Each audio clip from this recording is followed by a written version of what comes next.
Labas vakaras. Labas vakaras. Pone Alvydai, Krašto vitrinos televizija vėl jūs kalbina jau paskutinį, iš tiesų vakaras paskutinis po rinkimų. Pasakykit, kaip sekasi jums? Iš tiesų, jūs turbūt žinot, kokie pirminius rezultatus ir pasakykit, kaip sekasi.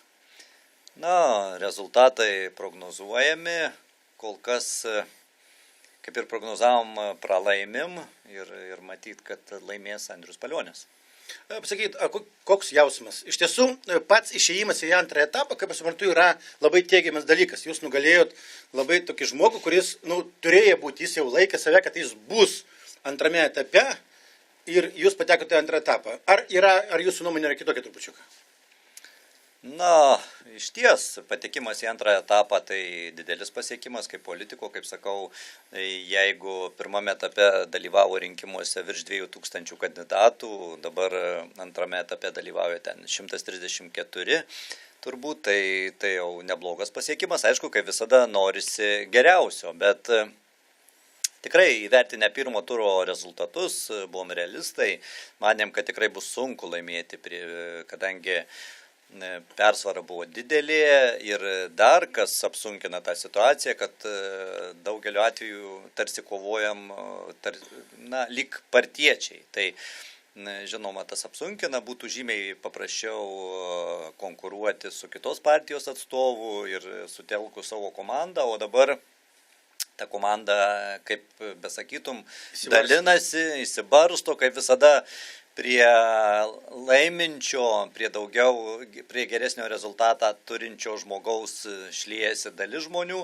Tai galima to ir tikėtis, bet manau, tas išbandymas yra gana didelis ir tiesiog yra proga atsirinkti, kas partijoje yra kas pasilieka prie partinių principų, kas tiesiog ieškosi savo naudos.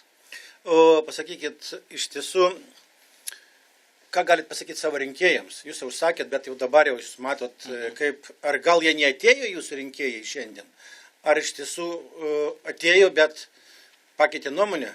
Tai kad vis dėlto, ar jūs surinksit balsų, sakysim, antrame panašiai balsų tiek, kiek surinkot pirmame?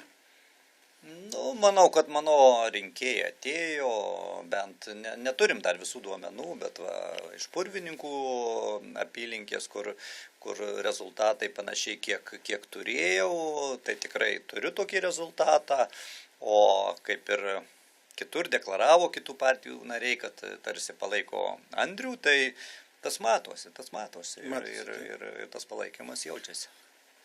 Bet aš nemanau, kad rinkimai pasibaigs, jeigu jūs jau taip jau nusiteikęs, kad jūs nelaimėsit, tai gyvenimas turbūt nesustoja, veiklos turit pakankamai. Tai aš ir prieš tai sakiau, tai tikrai dar vienas iššūkis, tai mano pirmas dalyvavimas Seimo rinkimuose, tai pirmas kandidatavimas ir tikrai patirties turiu.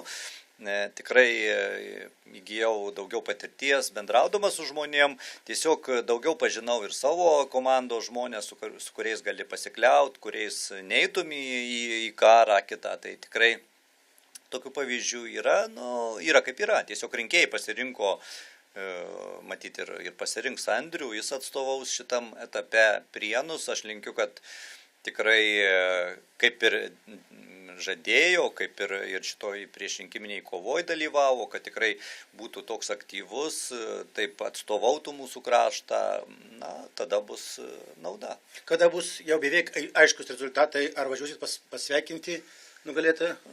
Dėl važinėjimo tai, manau, susitiksim, pasišnekėsim, pabendrausim ir tikrai politikoje, kaip čia, pasibaigus rinkimam prasideda rinkiminė kampanija. Nauja. Tai šiais rinkimais nesibaigia, bus ir kiti rinkimai, taip kad, manau, bus proga tiesiog dar pasireikšti. Aš galvoju, kad tikrai matyti rinkėjai kažko nepatikėjo manim.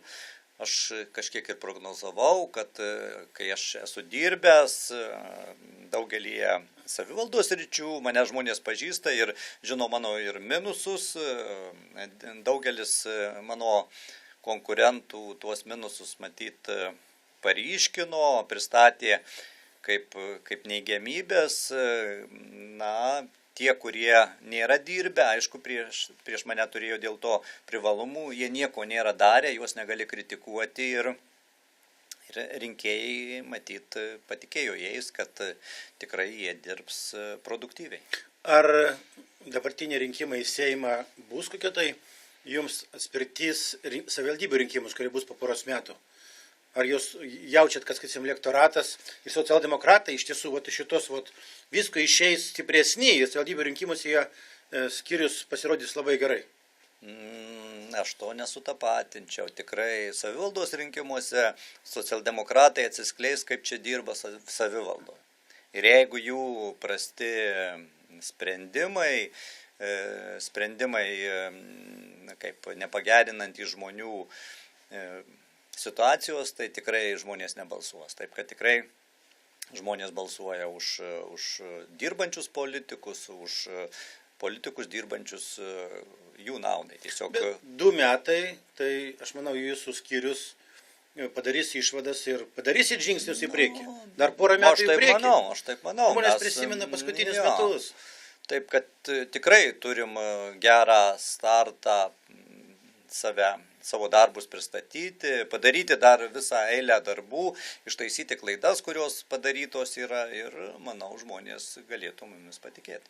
Nu kągi, linkiu sėkmės, ir nepergyvenkit, ne paskutiniai rinkimai. Tikrai, man ne pirmutiniai, ne paskutiniai ir tų išbandymų esu patyręs, tai tikrai, manau, dar vienas išbandymas, kuris, sakyčiau, visai neblogas. Aišku, visada aš siekiu geriausio, šį sykį nepasisekė gyvenime, kaip čia sako, vienur nepasisekė, kitur gal pasiseks, taip kad balansas būna. Supratau. Gerai, ačiū, ponia Alvydai. Gerai, dėkui.